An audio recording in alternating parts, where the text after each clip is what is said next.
LEGO Horizon Adventures.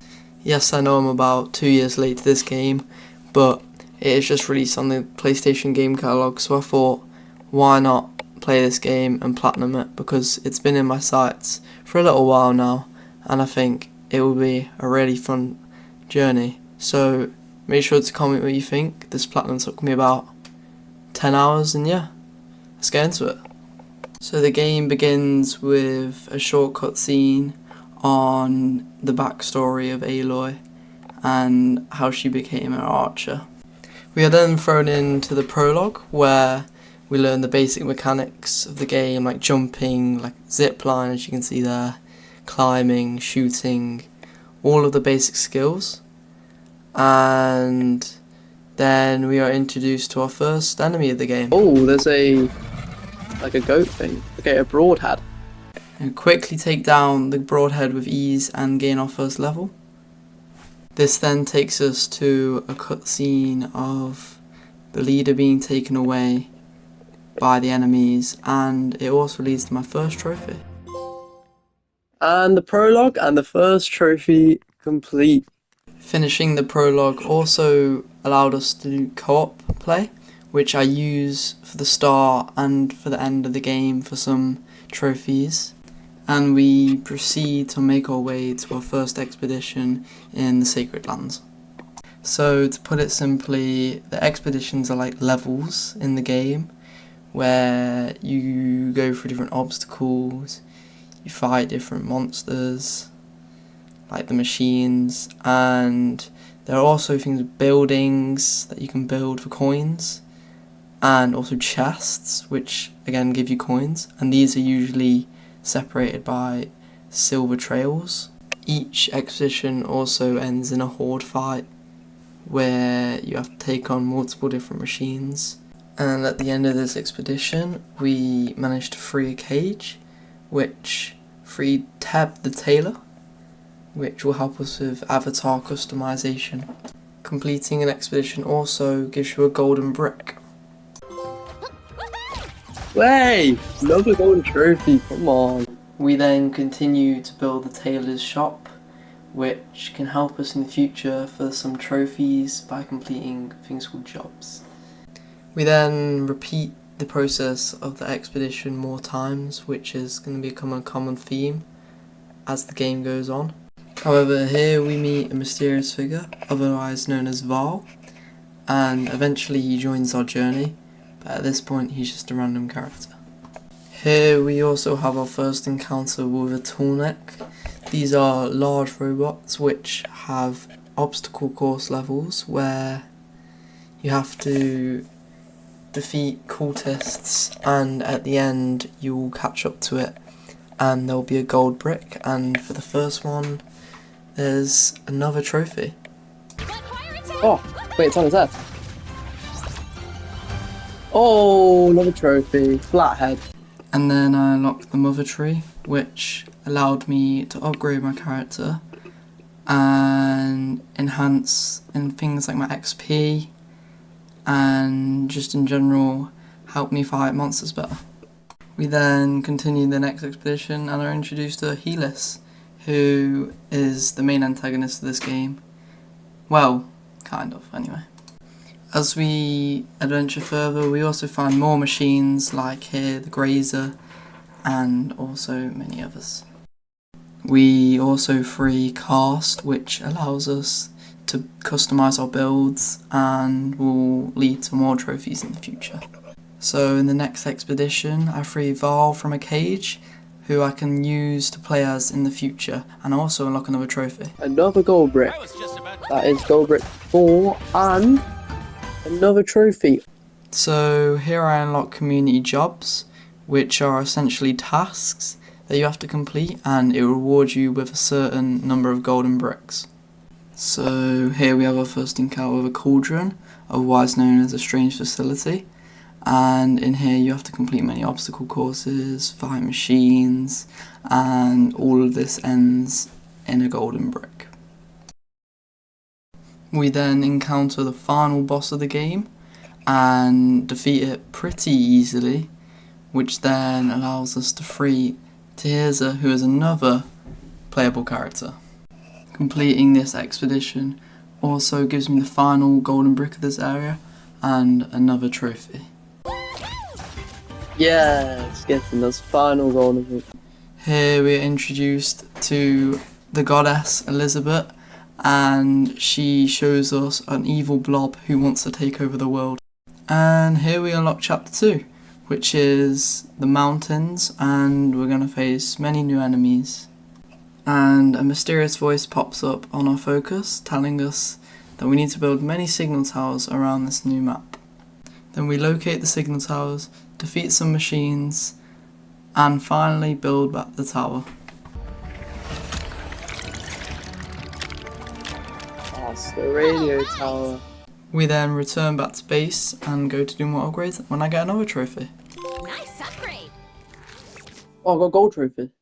Later we have a vision of Helis and the big red blob plotting to basically turn the whole world into a desert. We fight more enemies, build more towers, and get more golden bricks. So you can probably see how this becomes repetitive now, but thanks to the help of PSN profiles and music, I was able to get through this quite well. We then stumble upon Errand, another playable character who uses a hammer to take down enemies. And finding Errand gave us another trophy. Hey, silver trophy, together at last. We then find and build the final radio tower in the chapter, which means we'll be able to locate the parts of the missing weapon. And in this next cauldron is where we come against our first kind of boss in the game. Whoa. Oh, Thunderjaw. So the Thunderjaw has 2 stages, one where you have to throw these like electric boxes at him, and another where you have to go down to the platform and shoot at weak points. And because I'm a pro gamer, I easily take down the boss and move on to the next stage. So after this, there was a cutscene where we got our first flower for the weapon, but unfortunately I wasn't recording, so I'm just going to play you the clip where I got 2 trophies. Final gold brick. The winter area. And the silver trophy for completing Thunder of the Mountains. We then move into the next chapter, desperately seeking sawtooths. And in the rainforest area, it's pretty much the same concept as all the other ones, however, in this one we need to find machine parts to build a sawtooth. We then search through a large pile of rubbish and find our first part of the sawtooth. And then Aloy has another vision which reveals to us that Helis pretty much is an idiot and has no idea what he's doing. Aloy then rummages for the second part of the sawtooth, and she then finds another sawtooth part from killing a machine. And in the next expedition, Aloy finds the final sawtooth part we need. We then build the weird sawtooth, but he's actually pretty useful. Using his sheer power, he breaks down the door, allowing us to progress to the next part. And inside the cavern is the big red blobby thing, and he ends up sending one of his machines against us to try and beat us. Like I said earlier, we're pro gamers, so we managed to take down the boss easily.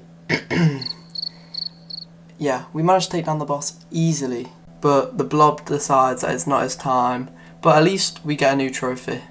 Yeah, just an editing note, it was quite late at night when I got this trophy and there was no reaction, so sorry. Anyways, we put our second flower on the tree, which just leaves us with one more in the new desert area. Aloy then gains access to Silen's vision again, and we see him using the flower as a hat. So we've got to get that off him now, I guess. Oh, and we get another 2 silver trophies right here. Oh, all right, it's time for me to come clean. Oh, I created the silver mysterious trophy. chess keeper. Discover all gadgets. It was me. And for discovering all rare items. So in the desert, it's basically the same concept again, but this time you have to destroy drills that mine the red gooey stuff, which we easily do, of course. Also a gold trophy for completing all cauldrons. Unfortunately, we lost some of the recording of this area, but luckily we didn't miss much. And here I'm fighting the final boss of the area, which then leads us to Helis. And here Helis thinks he is pretty much a god and tries to leave, but the goat Val stops him, like the absolute beast he is. Or so I thought. Nah, I'm kidding. Val clutched up and ended up sending him flying and giving us the final flower. Oh, and also another silver trophy. Yeah. Silver trophy. Complete drawing out house. Aloy then places the final flower onto the tree, and as we were just about to find out how to use the weapon, it glitches. However, after a quick pep talk, Aloy manages to put together a bathtub? But then she locks in and manages to build a huge arrow. We then make our way to the final area of the game. The Deathbringer.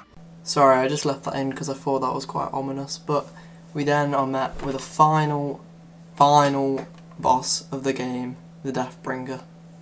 I'm gonna be honest, I struggled a bit on this boss because he had these weak points on his legs, which you could only hit every 5 attacks that he did, and they were only open for like 5 seconds before they closed, which was really annoying. But after one death in the last moment, I finally did it. I got him. Got him. Not even a Oh, great I big ugly lost. machine like that one will stand Dead. in our way. Like my spire. However, it wasn't over yet because the big red globby thing decided he wanted to take over the spire still, but just in time they managed to build the arrow and shoot it. I'll play you the clip now. Oh, Hey! what is different? It's not No. gonna make it.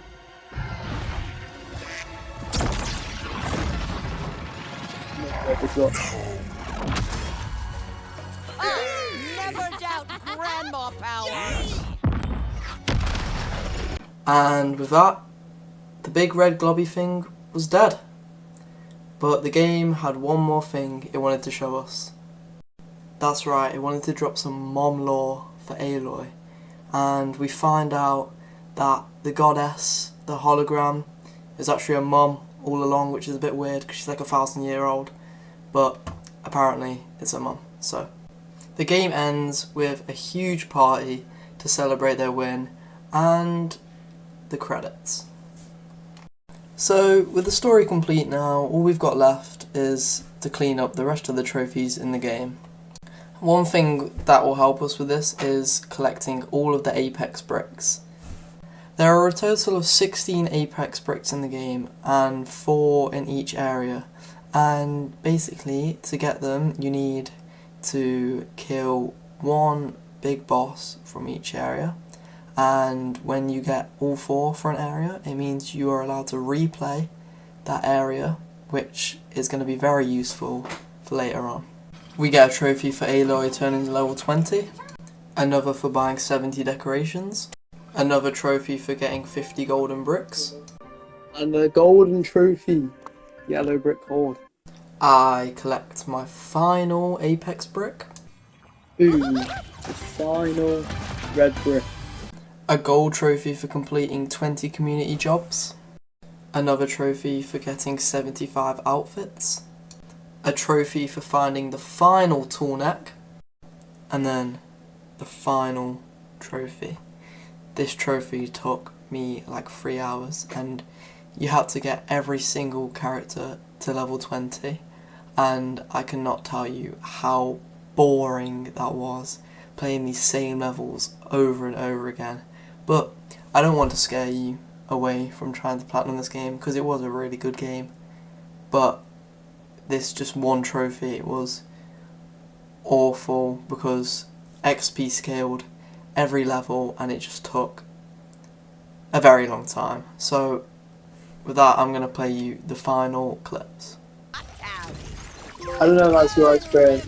Oh my days. Finally! And just like that, the game is complete. I think it was very worth it to do the platinum, just the only bad thing being that one trophy at the end, and it wasn't too hard, so definitely beginner friendly. and if you get the game, I think you should go for it. I had a really good time playing this game, and yeah, hope to see you in the next one. Bye!